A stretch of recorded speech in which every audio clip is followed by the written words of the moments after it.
NATO allies refuse to collaborate with Pete Hegseth, and this means absolutely all of them rather than just a handful. Germany simply refuses to answer his telephone calls. France is currently avoiding the Pentagon entirely. The United Kingdom released confidential memos warning that the American Defense Secretary is completely undependable. Poland formally demanded a different American liaison to handle their defense coordination. 32 sovereign nations make up the most formidable military coalition in human history, representing 75 years of unified defense. Yet every single participant has expressed deep reservations regarding the man directing the United States Department of Defense. Senator Chris Murphy, a European affairs specialist on the Foreign Relations Committee and a fierce NATO advocate, is preparing to force Pete Hegseth to clarify exactly how he dismantled America's most vital alliance in just a few months. And when Murphy challenges him to identify a single ally who still trusts him, Hegseth will fail to provide even one name. Inside the Senate Armed Services Committee, Chris Murphy sits directly across from the 50-year-old Pete Hegseth as a senior United States senator from Connecticut, leading the European Affairs Subcommittee and sitting on the Intelligence Committee, having personally toured NATO headquarters in Brussels and conferred with defense ministers throughout Berlin, Paris, London, and Warsaw. Murphy understands the true meaning of the Atlantic Alliance through practical application rather than mere theory, and he is currently glaring at a defense secretary who has successfully alienated absolutely every ally America possesses. If you wish to witness what unfolds when an actual alliance expert demands accountability from the man who ruined one, only to watch that individual fail to name a single trusting ally, continue watching, because this represents the disastrous collapse of 75 years of mutual security rather than a simple policy dispute, and Russia is thoroughly rejoicing. Murphy decided against leading with questions, choosing instead to open his assault with hard evidence. He addressed the secretary and stated his intention to read aloud from a classified memo transmitted from the UK Ministry of Defence directly to the Prime Minister's office just 3 weeks prior. He elevated a document displaying massive black redactions alongside highly visible key phrases, quoting that the U.S. Defense Secretary exhibits unstable decision-making that raises serious reliability concerns, prompting a recommendation to establish alternative communication paths for vital defense coordination. Murphy placed the paper down and emphasized that this damning assessment originated from the United Kingdom, our closest ally sharing a special relationship, and their defense ministry is actively advising their leadership to steer clear of working with him. Hegseth attempted to interject, arguing to the senator that isolated memos were being presented completely out of context. Murphy subsequently raised another document, explaining that this specific paper originated from Germany, sent directly from the German Ministry of Defense to Chancellor Scholz. He read the text aloud, quoting that Minister Pistorius refuses to engage directly with his American equivalent, meaning Pentagon bypass procedures are now active so defense coordination can route securely through the U.S. State Department. Murphy lifted his gaze and emphasized that Germany serves as the largest European economy and the fundamental bedrock of European defense, yet their defense minister completely refuses to accept his telephone calls. He then produced a third confidential memo, this one originating from the French Ministry of Armed Forces. He quoted the text stating that French defense coordination has successfully transferred to the U.S. State Department, meaning all Pentagon interaction remains suspended while leadership reliability is thoroughly reviewed.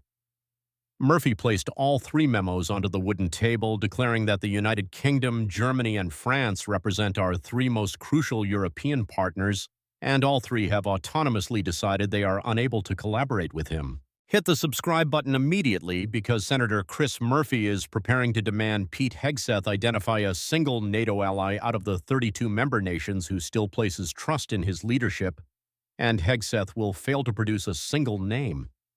This total failure will occur because every single ally, including Germany, France, the UK, Poland, Italy, Spain, and Canada, has voiced profound concerns and entirely bypassed the Pentagon.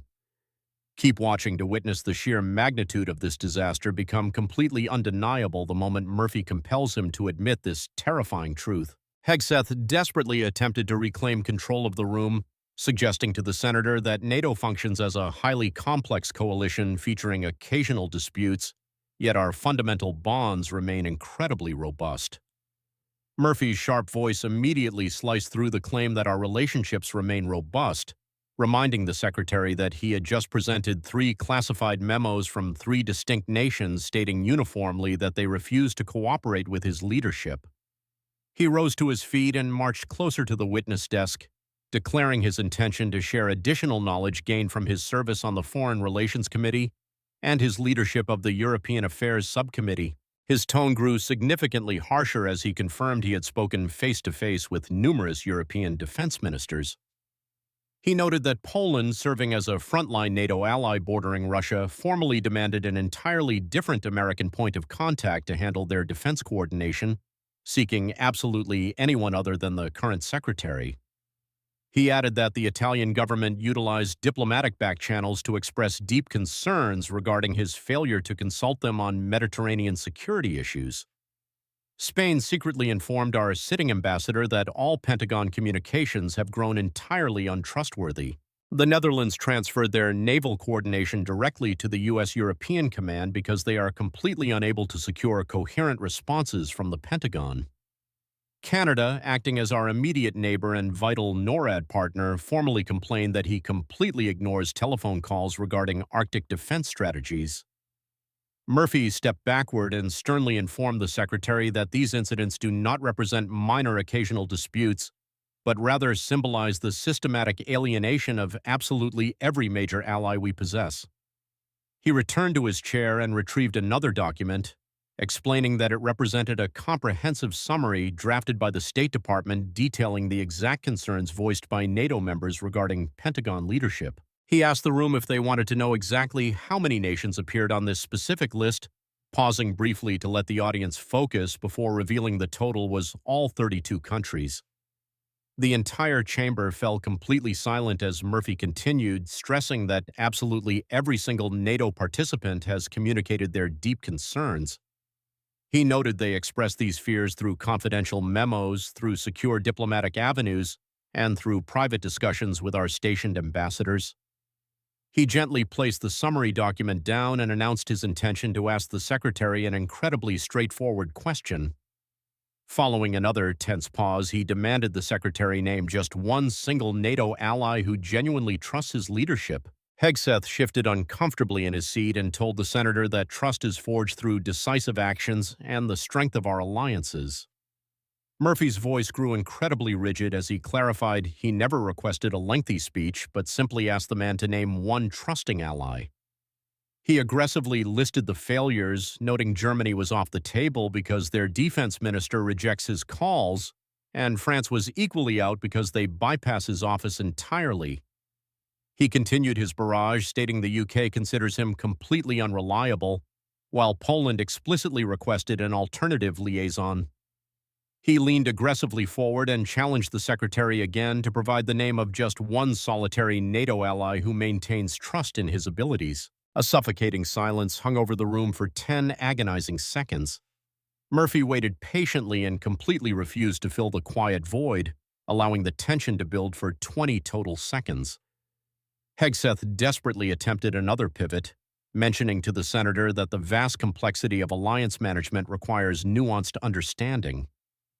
Murphy swiftly interrupted the rambling, labeling the response a blatant deflection and reiterating his demand to hear a single ally's name. He bluntly stated that the secretary is incapable of producing a name simply because a trusting ally no longer exists. He rose to his feet once more and asked the secretary if he truly comprehended the fundamental nature of NATO. He explained that the organization is not merely a formal treaty or a simple piece of parchment, but rather a powerful coalition forged entirely upon mutual trust. This specific trust guarantees that if one participating member suffers an attack, absolutely all members will launch a unified response. He noted this sacred trust has been meticulously cultivated over the course of 75 impressive years. His voice elevated slightly as he recounted how NATO stood fiercely united due to mutual trust throughout the freezing Cold War, the ultimate collapse of the Soviet Union, the horrors of 9/11, the grueling Afghanistan conflict, and countless other global crises. He paused dramatically before accusing the secretary of completely obliterating that historic trust in a mere matter of months. Murphy then extracted another piece of paperwork, identifying it as Article 5 of the NATO treaty, which serves as the ultimate collective defense provision. He explained the clause explicitly mandates that any armed assault waged against one single member must be legally treated as an armed assault waged against the entire collective. He stared intensely at Hegseth and pointed out that this specific article has only been officially activated one single time throughout its entire 75-year history. He asked if the secretary knew when this historic activation occurred, but Hegseth remained completely silent. Murphy provided the answer himself, stating it happened on September 12, 2001, which was the exact day following the 9/11 terror attacks. On that specific day, absolutely every single NATO ally triggered Article 5 to fiercely defend the United States of America. British soldiers, German forces, French troops, and Polish military units all bravely deployed to the battlefields of Afghanistan to protect our nation. His voice cracked with slight emotion as he noted that right now, when we desperately require those vital alliances as Russia menaces Europe and China watches closely, our national security relies heavily upon allied cooperation. He fiercely accused the secretary of alienating absolutely every single one of those crucial partners. He placed the historic treaty back onto the table and mentioned he had personally visited NATO headquarters to speak directly with these concerned defense ministers. He stated he knows exactly what these leaders are whispering, and they are universally declaring they can no longer collaborate with his leadership. Murphy paced back toward the witness desk, stepping significantly closer so Hegseth was forced to look directly at his facial expression. He challenged the notion that this crisis stems from mere policy disagreements, arguing instead that it centers entirely upon basic reliability and fundamental trust. He explained the core issue is whether these allies actually believe they will receive a logical, coherent response whenever they telephone the Pentagon, and currently they possess absolutely zero faith that they will. Following another tense pause, he announced his intention to present his question one final time, demanding a specific name rather than another empty speech. His voice rang out with clear, forceful authority as he commanded the secretary to name just one single NATO ally who still trusts him. Absolute silence consumed the room for 30 agonizing seconds. Hegseth nervously checked his prepared notes, glanced desperately at his legal counsel, and looked absolutely anywhere to avoid making eye contact with Murphy. He eventually broke the silence, telling the senator he firmly believes our NATO partnerships remain incredibly resilient and strong. Murphy immediately raised his hand to halt the nonsense and ordered the man to stop talking. He sat back down and bluntly stated the secretary cannot provide a single name because a trusting ally simply does not exist. He rattled off the brutal reality that Germany refuses to work with him, France refuses to work with him, the UK refuses to work with him, Poland refuses to work with him, and Canada refuses to work with him.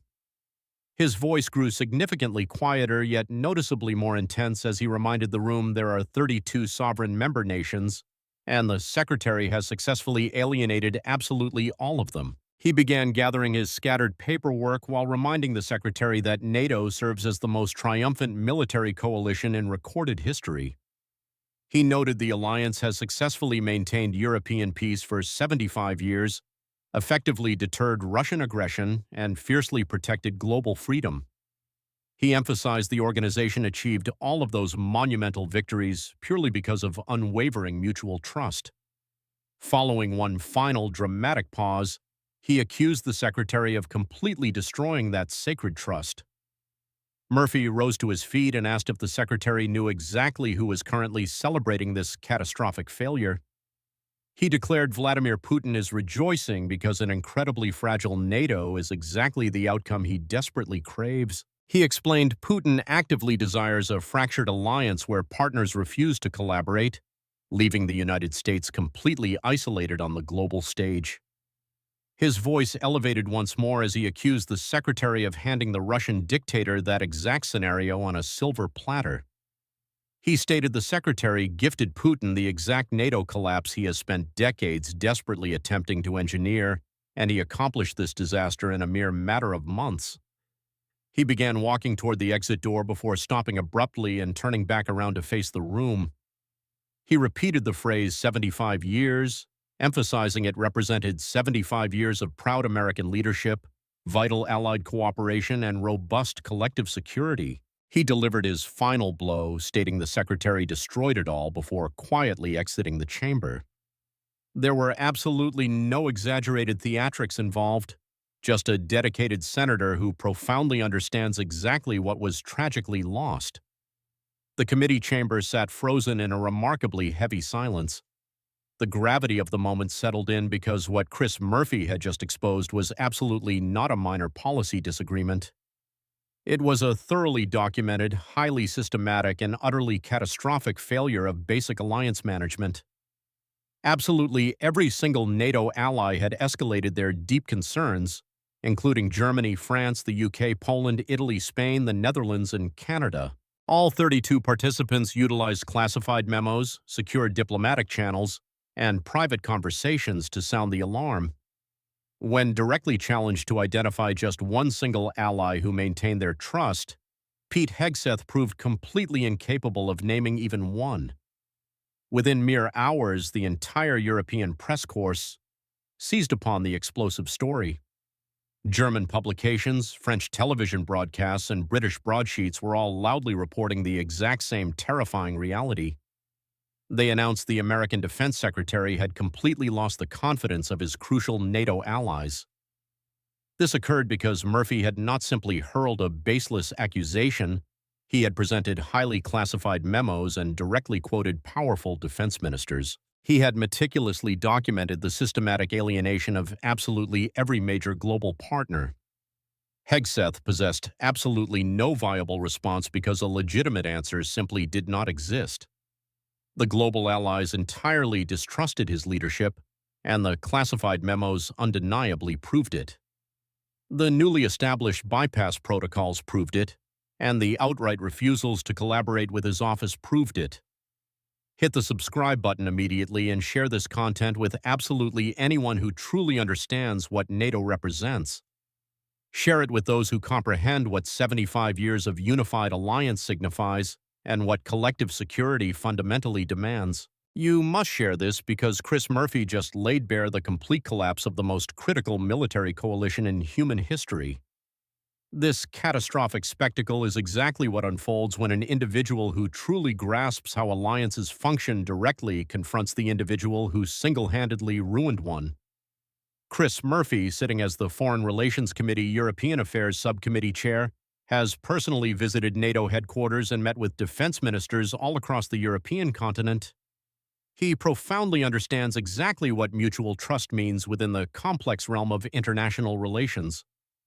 He glared directly at Pete Hegseth, a man who had successfully alienated Germany, France, the UK, Poland, and absolutely every other NATO participant. He demanded the secretary name just one single ally who still believed in his leadership, and Hegseth completely failed to provide a solitary name. He did not fail because his memory lapsed or because he was caught off guard, but simply because a trusting ally no longer exists. Every single ally had formally raised severe concerns. Every single ally was actively bypassing the Pentagon's authority. Every single ally had firmly concluded that the United States Defense Secretary was completely unreliable. This terrifying situation transcends a mere policy failure. It represents a catastrophic implosion of American global leadership. This total collapse was achieved in a stunningly brief matter of months. The North Atlantic Treaty Organization was originally founded back in 1949. Over 75 years, it successfully survived the freezing Cold War and outlasted the historic fall of the Berlin Wall.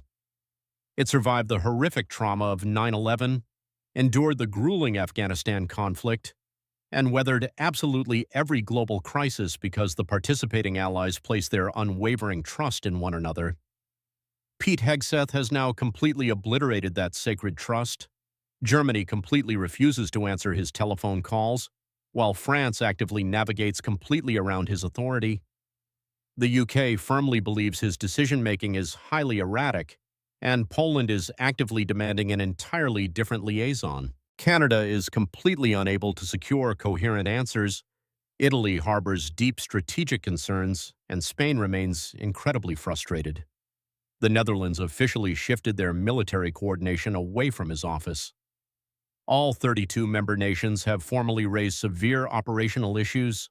When directly challenged to name just one single ally who trusted his leadership, he failed spectacularly because they simply do not trust him anymore. The confidential memos prove it, the active bypass protocols prove it, and the outright diplomatic refusals prove it. Vladimir Putin is currently celebrating because a severely weakened NATO represents Russia's absolute greatest strategic victory. Pete Hegseth just delivered that massive victory on a silver platter. Chris Murphy ensured absolutely everyone knows this terrifying truth. He did not rely on empty rhetoric, but rather weaponized hard evidence, classified memos, formal defense minister statements, and secure diplomatic channel reports. All of these documents confirm the exact same terrifying reality. The historic alliance is rapidly collapsing, and the individual directly responsible is completely unable to name a single ally who still places trust in his leadership. 75 years of historic unity have been completely wiped out in a mere matter of months. That is the terrifying reality of this global crisis. This unprecedented disaster is unfolding right now.